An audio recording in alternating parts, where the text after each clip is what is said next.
Kerajaan Madani ikrar pelihara keharmonian perkukuh ekonomi. ONSA tingkat accountability platform digital dan keselamatan pengguna. Assalamualaikum, salam Malaysia Madani. Saya Khairul Azwan Arba dalam Utama 9 malam.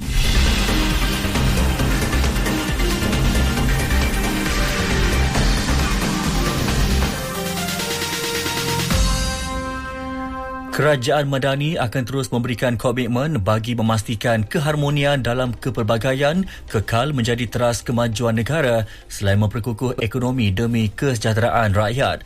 Perdana Menteri Datuk Seri Anwar Ibrahim berkata, kerajaan akan melangkah ke hadapan penuh keyakinan bersama-sama rakyat dalam menyambut harapan baharu pada tahun ini. Menerusi Facebook, Datuk Seri Anwar turut menaik video memaparkan beliau meraihkan sambutan Tahun Baru bersama-sama rakyat Malaysia malam tadi yang turut menjadi pembangkit awal kempen Tahun Melawat Malaysia 2026 TMM 2026. Sementara itu, ketibaan pelancong ke Malaysia pada hari pertama Tahun Baharu 2026 disambut meriah dengan penganjuran pelbagai acara khas di pintu masuk utama negara. Di Pahang, ketibaan pelancong di lapangan terbang Sultan Ahmad Shah Kuantan disediakan dengan persembahan kebudayaan dan demonstrasi Tenun Pahang. Pengerusi Jawatankuasa Perpaduan, Pelancongan dan Kebudayaan Negeri, Leong Yuman ketika ditemui pemberita berkata, negeri Tok Gajah menyasarkan kunjungan 15 juta pelawat dari dalam dan luar negara pada tahun ini dengan anggaran nilai pendapatan melebihi 13 bilion ringgit. Di Terengganu, ketibaan 394 penumpang dari Kuala Lumpur disambut meriah di lapangan terbang Sultan Mahmud Kuala Nerus yang turut menyaksikan kehadiran maskot rasmi TMM 2026. Diiringi persembahan muzik gamelan, penumpang yang tiba melalui 3 penerbangan pertama bagi tahun 2026 turut dihiburkan dengan tarian kebudayaan. Pengerusi Jawatankuasa Pelancongan, Kebudayaan Alam Sekitar dan Perubahan Iklim Negeri, Datuk Razali Idris berkata, kerajaan negeri akan memberikan kerjasama baik kepada Kerajaan Persekutuan bagi memastikan kejayaan kempen TMM 2026. Di Langkawi, sambutan ketibaan pelancong bersempena TMM 2026 bermula di lapangan terbang antarabangsa Langkawi dengan pesawat dari Singapura dan Bengaluru, India menjadi yang terawal tiba di pulau itu. Di Terminal Feri Penumpang JT Kuah, ketibaan penumpang dari Koh Lipe, Thailand turut disambut meriah dengan persembahan kebudayaan dan kehadiran maskot TMM 2026, Wira dan Manja. Perak bersedia sepenuhnya untuk menerima peningkatan pelancong disokong oleh kekuatan produk pelancongan sedia ada, termasuk keindahan alam semula jadi, tapak warisan dunia UNESCO, kepelbagaian budaya dan festival serta keunikan gastronomi tempatan. Exko Pelancongan Industri Pelaburan dan Pembangunan Koridor Perak, Lo Ziyi berkata, negeri itu menyasarkan kehadiran 10.5 juta pelancong domestik dan 1.2 juta pelancong antarabangsa bersempena TMM 2026. Beliau turut memberi jaminan aspek keselamatan pelancong di kawasan Geopark dan tapak ekopelancongan sentiasa menjadi keutamaan. Dalam kajian pakar, mereka mempunyai orang kata kecenderungan atau kemungkinan untuk berlaku sesuatu yang tidak diingini, maka kawasan tersebut akan ditutup sementara waktu untuk kerja-kerja upgrading untuk memastikan apabila kawasan tersebut dibuka, keselamatan mereka yang melawat kawasan tersebut terjamin. Lo Ziyi.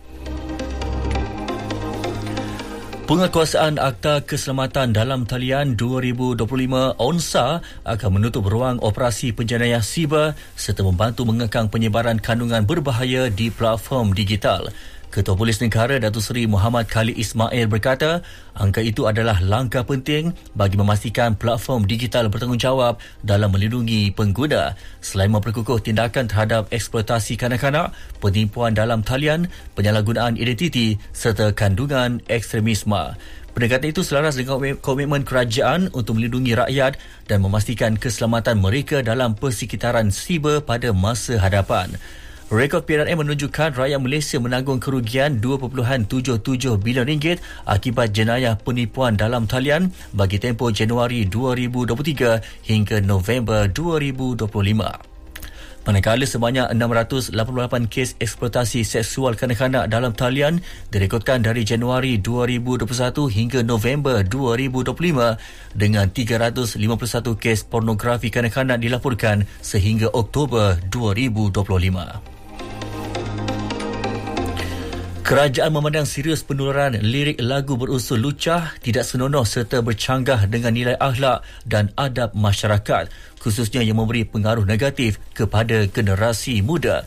Menteri di Jabatan Perdana Menteri Hal Ehwal Agama Dr. Zulkifli Hassan menegaskan semua penggiat seni, penerbit, pengkarya dan pihak berkaitan perlu mematuhi garis panduan hiburan dalam Islam edisi kedua. Garis panduan itu jelas menetapkan lirik hiburan hendaklah bebas daripada unsur lucah, maksiat, penghinaan, manipulasi kalimat suci Islam serta perkara yang bercanggah dengan syarak dan nilai kemanusiaan. Beliau merujuk kepada lagu baharu seorang artis wanita tempatan yang dikatakan mempunyai lirik berunsur lucah dan tidak bersesuaian sehingga mengundang reaksi kurang senang dalam kalangan warganet.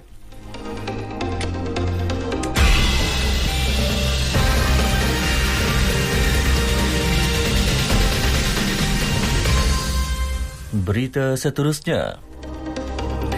Susulan insiden helikopter milik TLDM mendarat cemas di perairan Pantai Kelebang, Melaka malam semalam. Sebuah jawatankuasa siasatan ditubuhkan bagi menalepasti punca kejadian.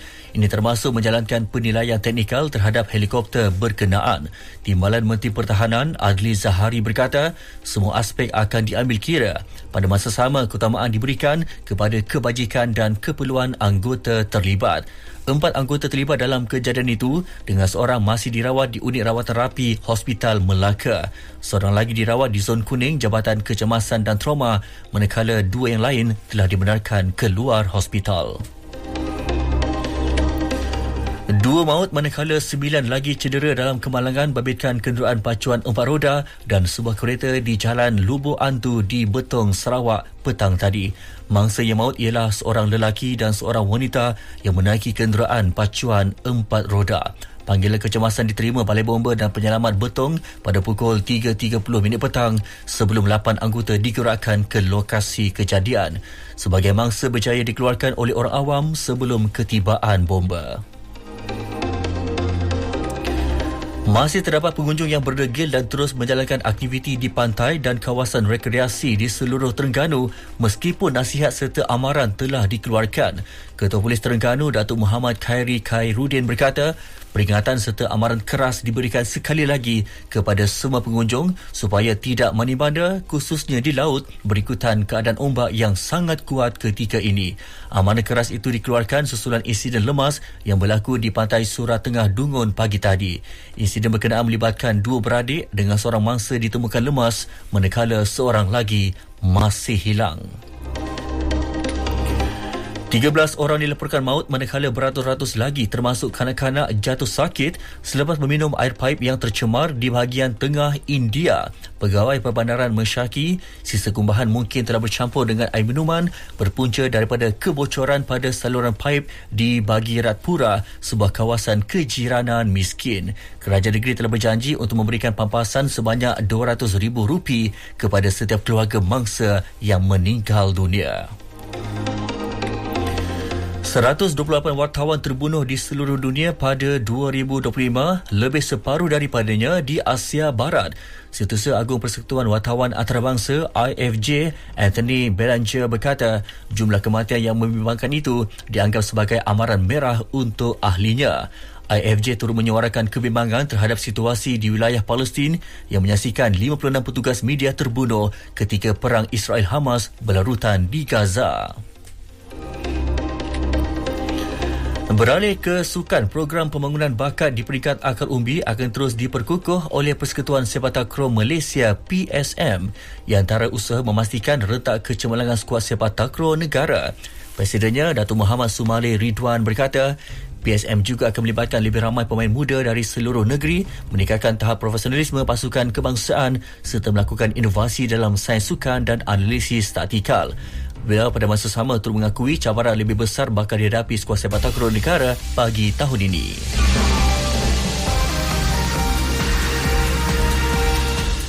Disampaikan tajuk utama sekali lagi.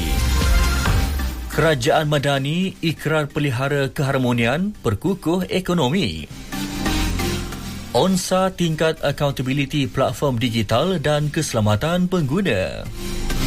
Sekian berita yang disunting oleh Mas Niza Awang Kecil dari Pusat Berita RTM. Assalamualaikum, salam Malaysia Madani.